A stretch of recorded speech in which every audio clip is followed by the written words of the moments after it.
Livro de Urântia. Documento 189. A ressurreição. Logo após o enterro de Jesus, na sexta-feira à tarde, o dirigente dos arcanjos de Mebadon, então presente em Urântia, convocou seu conselho para a ressurreição das criaturas de vontade, adormecidas, e começou a fazer considerações sobre uma possível técnica de reconstituição de Jesus. Esses filhos reunidos do universo local, criaturas de Micael, realizaram isso sob a sua própria responsabilidade. Gabriel não os havia reunido. Por volta da meia haviam chegado à conclusão de que a criatura nada poderia fazer para facilitar a ressurreição do Criador. Eles estavam dispostos a aceitar o conselho de Gabriel, que os instruíra para que, desde que Micael havia dado a sua vida por seu livre arbítrio, também teria o poder para retomá-la de novo de acordo com a sua própria determinação. Pouco depois da suspensão desse conselho de arcanjos, portadores da vida e seus vários colaboradores, no trabalho de reabilitação da criatura e da criação moroncial, o ajustador personalizado de Jesus, estando no comando pessoal das hostes celestes, então reunidas em Urântia, naquela vigília ansiosa, disse estas palavras a todos: nenhum de vós, nada pôde fazer para ajudar vosso Criador Pai, no retorno à vida. Como um mortal deste reino, ele experimentou o falecimento dos mortais. Como soberanos de um universo, ele ainda vive. O que vós estáis presenciando é o trânsito mortal de Jesus de Nazaré, da vida na carne para a vida na morôncia. O trânsito espiritual de Jesus foi completado no momento em que me separei da sua personalidade e tornei-me o vosso diretor temporário. Vosso Criador Pai escolheu passar pela experiência inteira das suas criaturas mortais, desde o nascimento nos mundos materiais, da morte natural e da ressurreição da morôncia até o status de uma existência espiritual verdadeira. Estais observando uma determinada fase dessa experiência, mas não podeis participar dela. As coisas que normalmente fazeis pela criatura, não as podeis fazer pelo Criador. Um filho criador tem, dentro de si próprio, o poder de auto-outorgar-se, à semelhança de quaisquer dos seus filhos criados. Tem dentro de si o poder de dispor da sua vida observável e para retomá-la novamente. E tem esse poder pela via do comando direto do Pai do Paraíso. E eu sei do que estou falando. Quando ouviram o ajustador personalizado dizendo isso, todos eles assumiram uma atitude de expectativa ansiosa, desde Gabriel até o mais humilde querubim. Eles viram o corpo mortal de Jesus no sepulcro. Detectaram evidências de atividades do seu amado soberano, no universo. E, não compreendendo tais fenômenos, esperaram pacientemente pelo que sobreviria. O trânsito moroncial. Às 2h45 do domingo de manhã, a Comissão de Encarnação do Paraíso, formada por 7 personalidades não identificadas do Paraíso, chegou ao local e imediatamente desmembrou-se em torno do sepulcro. Às 2h50, vibrações intensas de atividades materiais e moronciais combinadas começaram a emanar do novo sepulcro de José, e às 3h02, nessa manhã de domingo, 9 de abril do ano 30 DC, a forma moroncial ressuscitada e a personalidade de Jesus de Nazaré saíram do sepulcro. Depois de ressuscitado, Jesus emergiu do sepulcro. O corpo de carne no qual ele tinha vivido e trabalhado na terra por quase 36 anos ainda jazia lá no nicho do sepulcro, envolto no lençol de linho, exatamente como havia sido colocado, para descansar, por José e pelos seus amigos, na sexta-feira à tarde. Nem a pedra diante da entrada do sepulcro havia sido movida para nada. O selo de Pilatos permanecia intacto ainda. Os soldados ainda estavam de guarda. Os guardiães do templo tinham estado em vigia contínua. A guarda romana havia sido mudada à meia-noite. Nenhum desses vigias suspeitava de que o objeto da sua vigia havia levantado-se em uma nova forma mais elevada de existência, e de que o corpo que eles estavam guardando agora não era senão um envelope exterior descartado, que não tinha mais nenhuma ligação com a personalidade moroncial liberada e ressuscitada de Jesus. A humanidade é lenta para perceber que, em tudo o que é pessoal, a matéria é o esqueleto da morôncia, e que ambos são uma sombra refletida da realidade espiritual que perdura.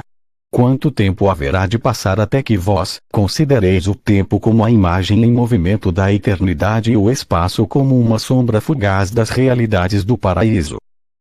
Até onde podemos julgar, nenhuma criatura deste universo, nem personalidade alguma de outro universo, nada teve a ver com essa ressurreição moroncial de Jesus de Nazaré. Na sexta-feira ele entregou a sua vida como um mortal deste reino. No domingo de manhã, ele retomou-a, de novo, como um ser moroncial do sistema de Satânia em Norlatiadec. Há muito sobre a ressurreição de Jesus que nós não compreendemos. Mas sabemos que ocorreu como declaramos e por volta da hora indicada.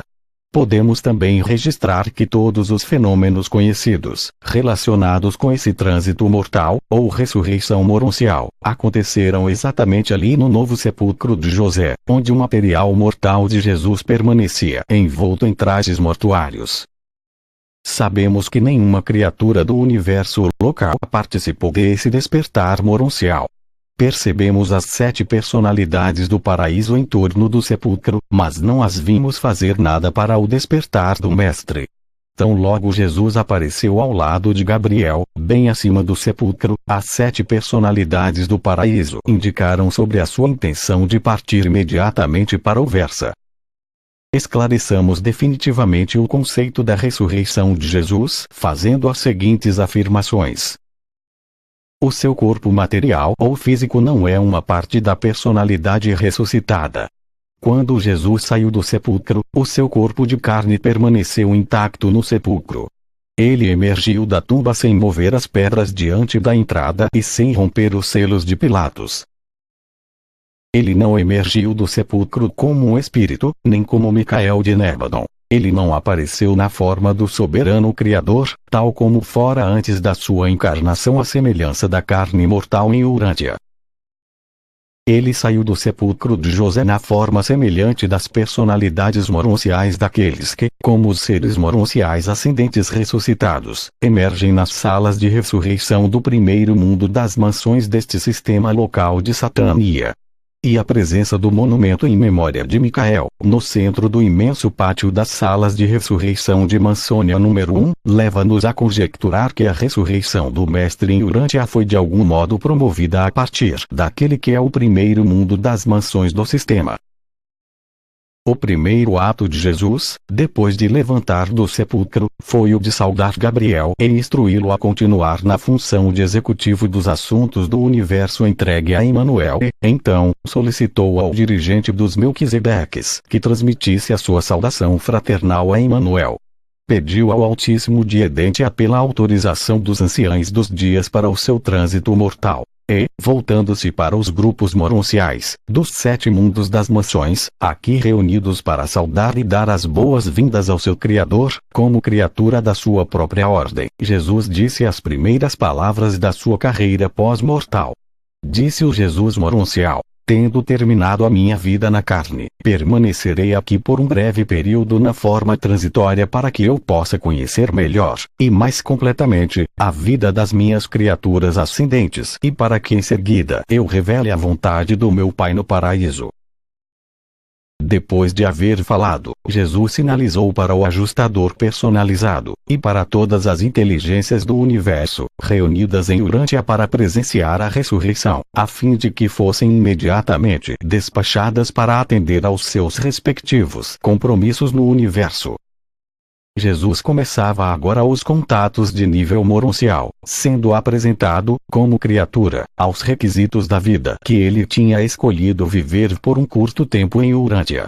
Essa iniciação ao mundo moroncial necessitou de um período de mais de 1 hora do tempo terreno e foi por 2 vezes interrompida pelo seu desejo de comunicar-se com as suas antigas companheiras na carne, quando elas vieram de Jerusalém para espiar com admiração dentro do sepulcro vazio e descobrir o que consideraram uma evidência da sua ressurreição. E agora se completa o trânsito mortal de Jesus, a ressurreição moroncial do Filho do Homem. E tem início a experiência transitória do Mestre, como personalidade a meio caminho entre o material e o espiritual. E a tudo isso ele faz por meio do poder inerente a si próprio. Nenhuma personalidade prestou-lhe qualquer assistência. Agora vive como Jesus moroncial. À medida que começa essa vida moroncial, o corpo material da sua carne está lá, exatamente como antes, na tumba.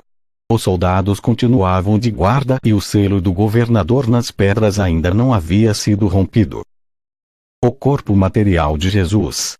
Às 13h10, enquanto o Jesus ressuscitado se confraternizava com as personalidades moronciais reunidas, vindas dos 7 mundos das mansões de Satânia, o dirigente dos arcanjos, anjos da ressurreição, aproximou-se de Gabriel e pediu-lhe o corpo mortal de Jesus. O dirigente dos arcanjos disse: podemos não participar da ressurreição moroncial da experiência de auto-outorga de Micael, nosso soberano, mas gostaríamos de ter os seus restos mortais sob a nossa custódia para dissolução imediata. Não nos propomos empregar a nossa técnica de desmaterialização, meramente queremos invocar o processo do tempo acelerado. O suficiente para nós já é havermos visto o soberano viver e morrer em Urântia. As hostes dos céus seriam poupadas da recordação de ter de suportar a visão da degradação lenta da forma humana do Criador e sustentador de um universo. Em nome das inteligências celestes de todo o Nébado, peço um mandado dando a mim a custódia do corpo mortal de Jesus de Nazaré e o poder de procedermos à sua dissolução imediata. E após Gabriel e o decano altíssimo de Edente a conferenciarem, foi dada ao porta-voz dos arcanjos das hostes celestes a permissão para que ele dispusesse dos restos físicos de Jesus como julgasse conveniente. Depois de ser-lhe concedido esse pedido, o dirigente dos arcanjos convocou para ajudá-lo muitos dos seus companheiros, junto com uma numerosa hoste de representantes de todas as ordens de personalidades celestes e então, com o auxílio das criaturas intermediárias de Urântia, eles deram prosseguimento à tomada de posse do corpo físico de Jesus. Esse corpo de morte era uma criação puramente material, era físico e real. Não poderia ser removido do sepulcro, como havia sido removida a forma moroncial da ressurreição, escapando do selo sepulcral. Com a ajuda de algumas personalidades moronciais auxiliares, a forma moroncial, em um momento, pode-se fazer com o espírito, de um modo tal que se torne indiferente à matéria comum, enquanto em um outro momento ela pode tornar-se discernível e contatável para os seres materiais, como os mortais deste reino. Enquanto eles se preparavam para remover o corpo de Jesus do sepulcro, antes de dispor dele de um modo preparatório de modo a dar-lhe uma dissolução quase instantânea condigna e de modo reverente, foi designado às criaturas secundárias de Urântia que rolassem as pedras afastando-as da entrada da tumba. A maior dessas duas pedras era circular e imensa, muito semelhante a uma roda de moinho que se movia em um sulco marcado na rocha, de um modo tal que podia ser rolada para frente e para trás, a fim de abrir ou fechar a tumba. Quando os guardas judeus vigilantes e os soldados romanos viram, sob a luz escassa na madrugada, a imensa pedra começar a rolar saindo da entrada do sepulcro, aparentemente por si mesma, sem quaisquer meios visíveis a explicar esse movimento, eles foram tomados pelo medo e pelo pânico e correram, abandonando depressa o local. Os judeus correram para as suas casas, voltando depois para reportar o acontecido ao seu capitão no templo. Os romanos correram para a fortaleza de Antônia e contaram o que haviam visto ao centurião, tão logo ele chegou ao seu posto. Os líderes judeus começaram uma sórdida operação supostamente para livrarem-se de Jesus, oferecendo subornos ao traidor Judas, e agora, ao defrontar-se com essa situação embaraçosa, em vez de pensar em punir os guardas por desertarem do seu posto, recorreram ao expediente de subornar esses guardas e os soldados romanos. Pagaram a cada um desses 20 homens uma quantia em dinheiro e instruíram-nos a dizer a todos: enquanto dormíamos durante a noite, os seus discípulos precipitaram-se sobre nós e levaram o corpo. E os líderes judeus fizeram promessas solenes aos soldados de defendê-los perante Pilatos, caso chegasse ao conhecimento do governador que eles haviam aceitado um suborno. A crença cristã na ressurreição de Jesus tem sido baseada no fato do sepulcro vazio. Foi real e verdadeiramente um fato que o sepulcro estivesse vazio, mas essa não é a verdade da ressurreição.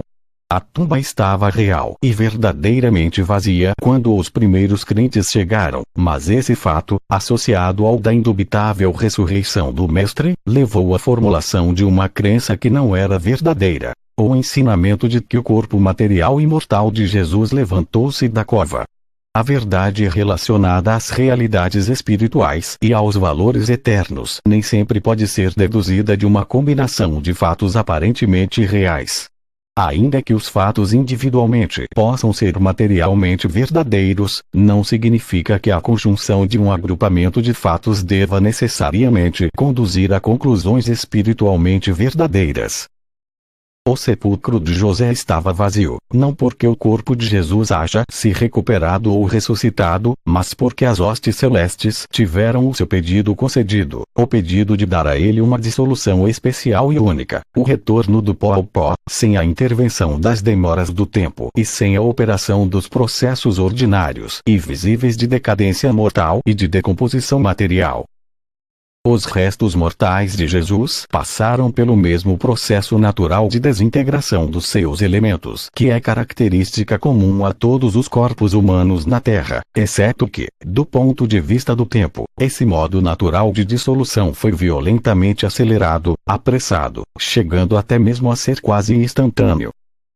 As verdadeiras evidências da ressurreição de Micael são espirituais, pela sua natureza, ainda que esse ensinamento seja corroborado pelo testemunho de muitos mortais do reino, que se encontraram, reconheceram e comungaram com o Mestre ressuscitado na forma moroncial. Ele tornou-se parte da experiência pessoal de quase 1000 seres humanos, antes de finalmente deixar Urântia. A ressurreição dispensacional. Pouco depois das 4:30 da manhã desse domingo, Gabriel convocou os arcanjos até perto de si e preparou-se para inaugurar a ressurreição geral de terminação da dispensação adâmica em Urântia. Quando a vasta hoste de serafins e de querubins, envolvida nesse grande acontecimento, encontrava-se organizada em formação apropriada, o Micael moroncial apareceu diante de Gabriel, dizendo: do mesmo modo que o meu Pai tem vida em si próprio, ele a deu ao Filho para que tivesse vida em si próprio. Embora eu não tenha ainda reassumido plenamente o exercício da jurisdição do universo, essa limitação autoimposta de nenhum modo restringe o outorgamento da vida aos meus filhos adormecidos, que tenha, pois, início o chamado da lista de ressurreição do planeta. O circuito dos arcanjos, então, operou pela primeira vez a partir de Urântia. Gabriel e a hoste de arcanjos transportaram-se ao local da polaridade espiritual do planeta. E, quando Gabriel deu o sinal, foi transmitida ao primeiro mundo das mansões do sistema a voz de Gabriel, dizendo, por mandado de Micael, que levantem os mortos de uma dispensação de Urântia. Então todos os sobreviventes das raças humanas de Urântia, que haviam estado adormecidos desde os dias de Adão, e que não tinham ainda ido a julgamento, apareceram nas salas de ressurreição de Mansônia, prontos para sua investidura moroncial. E em um instante de tempo os serafins e os seus colaboradores estavam prontos para partir em direção aos mundos das mansões. Normalmente esses guardiães seráficos, anteriormente designados à custódia grupal desses mortais sobreviventes, teriam estado presentes no momento do seu despertar nas salas de ressurreição de Mansônia, mas eles estavam neste mundo, nesse momento, por causa da necessidade aqui, da presença de Gabriel, relacionada com a ressurreição moroncial de Jesus.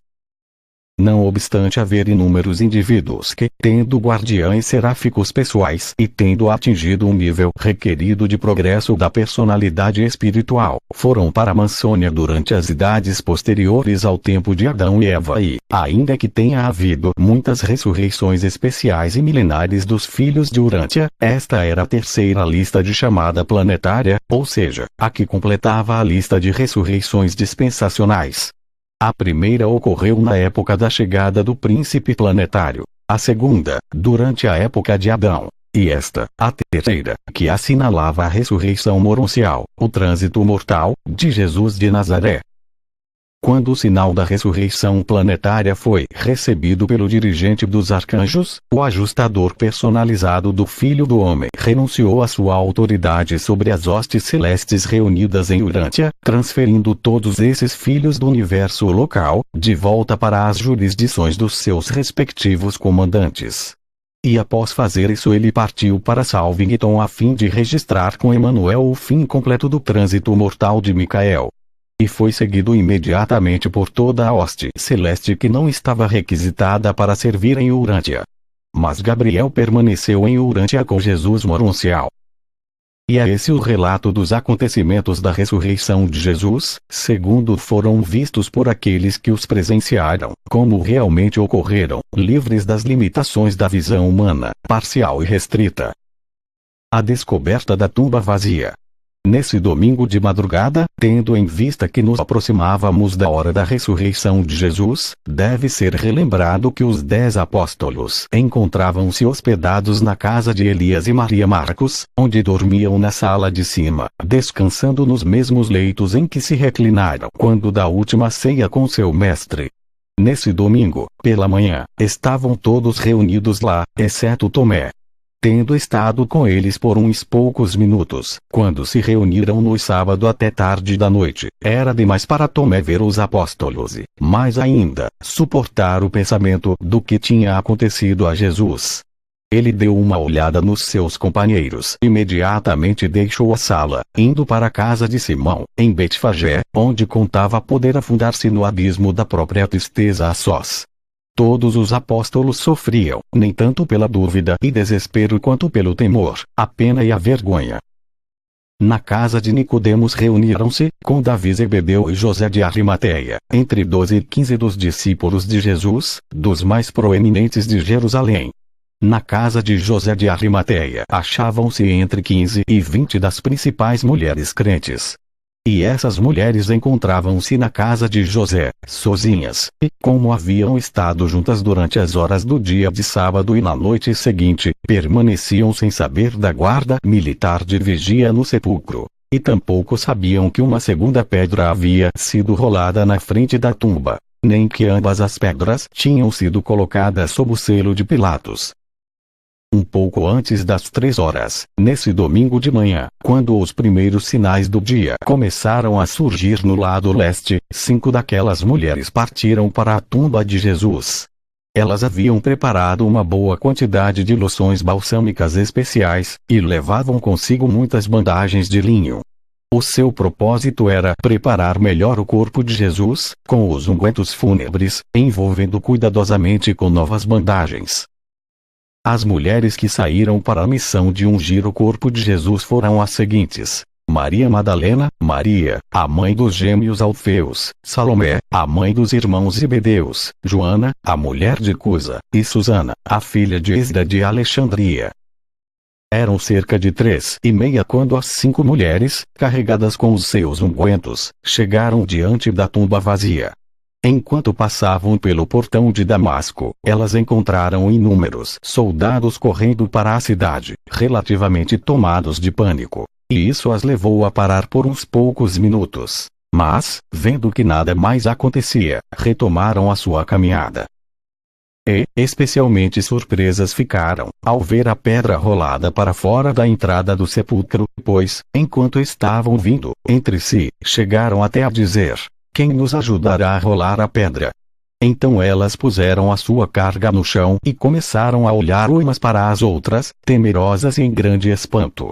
Enquanto estavam ali de pé, atônitas, tremendo de medo, Maria Madalena aventurou-se a contornar a pedra menor e ousou entrar no sepulcro aberto.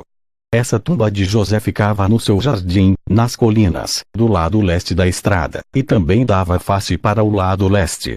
A essa hora, apenas a luz da madrugada de um novo dia permitiu a Maria ver o local onde o corpo do mestre havia sido colocado e discernir que ele não mais estava ali. No recesso da pedra, onde haviam deitado Jesus, Maria viu apenas o pano dobrado, em que a sua cabeça estivera repousando e todas as bandagens, com as quais havia sido envolto, intactas e dispostas sobre a pedra, tal qual estiveram antes de as hostes celestes haverem levado o corpo. O lençol que o cobria encontrava-se aos pés do nicho fúnebre. Depois de permanecer na entrada da tumba por uns poucos momentos, ela não havia visto nada claramente. Tão logo entrara na tumba, Maria viu que o corpo de Jesus não se encontrava lá e que no seu lugar estavam apenas alguns tecidos fúnebres, e ela soltou um grito de alarme e angústia. Todas as mulheres ficaram extremamente nervosas. Tinham estado nos seus limites de tensão desde que encontraram os soldados em pânico na entrada da cidade. Quando Maria soltou o grito de angústia, elas ficaram aterrorizadas e saíram dali mais do que depressa. E não pararam até que tivessem percorrido todo o caminho, até o portão de Damasco. Nesse momento Joana deu por si, de que elas tinham abandonado Maria, e reuniu as suas companheiras para voltarem ao sepulcro. À medida que se aproximaram do sepulcro, a amedrontada Madalena, que ainda mais aterrorizada ficara quando não encontrou as suas irmãs esperando por ela, ao sair da tumba, agora corria para elas, exclamando agitadamente: "Ele não está lá, levaram-no embora." E ela as conduziu de volta ao sepulcro. E todas entraram e viram que estava vazio. Todas as 5 mulheres então se sentaram na pedra próxima da entrada para conversarem sobre a situação. Ainda não lhes havia ocorrido que Jesus havia ressuscitado.